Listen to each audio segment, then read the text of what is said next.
Hey guys, so I wanted to update you. We've added a few more buckets so far this year, and I'm going to go around and show you. This is the cucumbers. So last year we noticed that they didn't grow so well with just one or two in the bucket. So I tried 5 in this one this year. Um, this one's got just 2 in it. This one's got like 3. This one's got 3 in it. And then this one's got 2. This one's doing rather well, actually. I was surprised, but it's actually doing pretty well. We also changed up the mix this year. So half the bucket is sands, so it'll retain some water, but also let it drain. Now this here is actually lavender. I'm going to try to grow some herbs along with the vegetables. Those are a couple tomato plants. Got like 4 in that bucket, but I'll thin them back.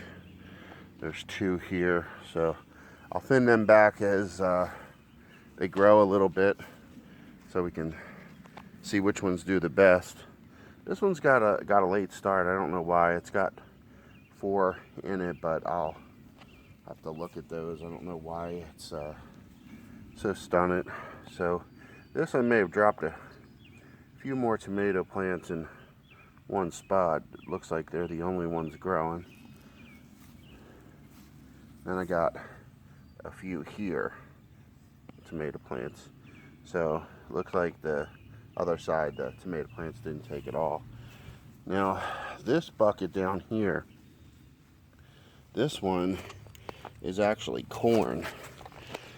So I don't know if you can see this, but there's 1 plant there, there's 1 here, and then there's 1 growing there. Now this bucket only has 1 there. I don't know, the dirt's a little lower on that side, so maybe this side just hadn't broken through yet. But I planted like 4 in each bucket to because they grow better in groups. Pepper plants are doing really well. Now I will be honest, those I bought pre-grown, so they were already had a little bit of a jump start. But since I put them in the buckets, they've gotten a little bit taller, and that one right there in the middle already has a flower at the top of it. And then this bucket I just planted the other day. I think that might be, let me go around and walk in there, because I have some lettuce, but I also have some radishes. I wanted to try something with a short crop, and radishes have a real short crop life, so from the time you plant them to harvest. So this here, this is cantaloupe, and this is actually so it's a melon, so I'm assuming it'll be cantaloupe, but I was told you never know what you're going to get. It might be a cantaloupe, it might be honeydew. I was told melons kind of just do whatever they want, so we'll see what happens with that. This is Brussels sprouts. Now I don't see anything in there yet, but that may take a little longer to germinate. Most of this stuff is still pretty new. This here is this is the radishes. And as you can see, there's 4 there. So there should be 2 more on the outside edge here. So I think I did like 6 in that bucket, 6 or 8. And then this here is a bucket with, this is lettuce. So I don't see anything yet, but I did just plant the lettuce the other day, maybe 3 days ago.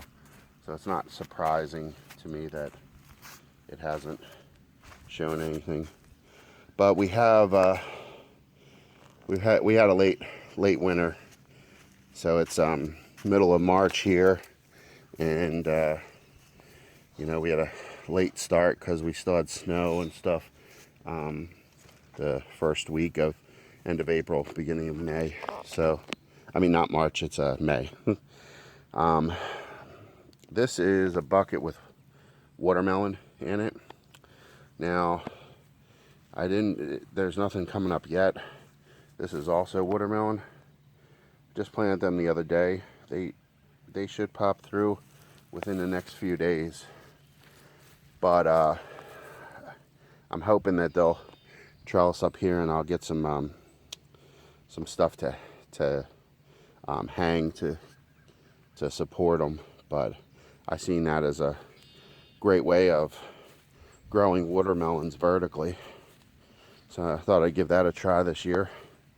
Now these are hostas we bought on sale at the end of the season last year, and they've been sitting in these buckets, and we didn't really do anything with them, but we noticed the other day that they had started to sprout and come back out.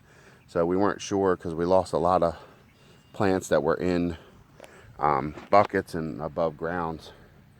So we're quite happy to see that they're coming back. And then these little pots. So these are mixtures of different flowers that are good attractors for pollinators. So you can see like that one's doing really well. This one's doing really well. This white bucket's got a few popping through, but the clay bucket there, that's doing really well.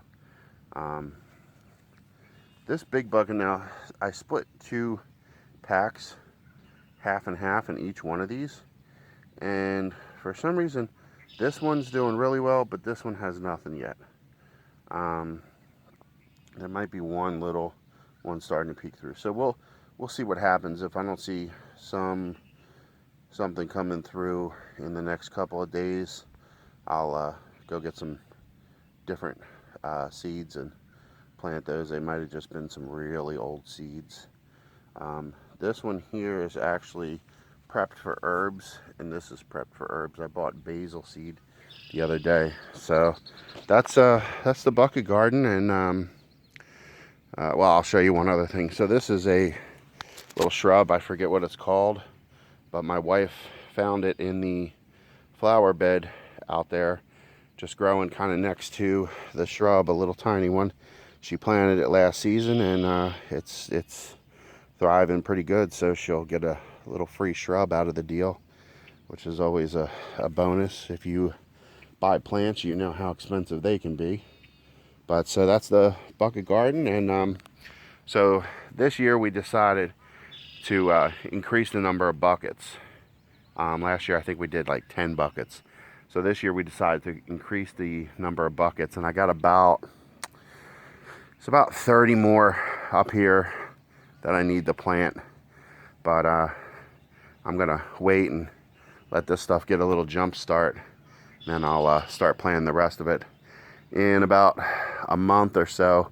After we get back from vacation, I will give you guys an update on how that's going and let you see what the growth is like.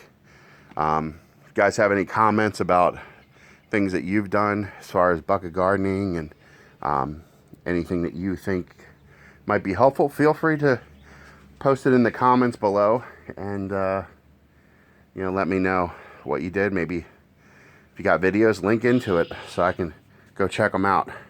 All right, guys, have a great day.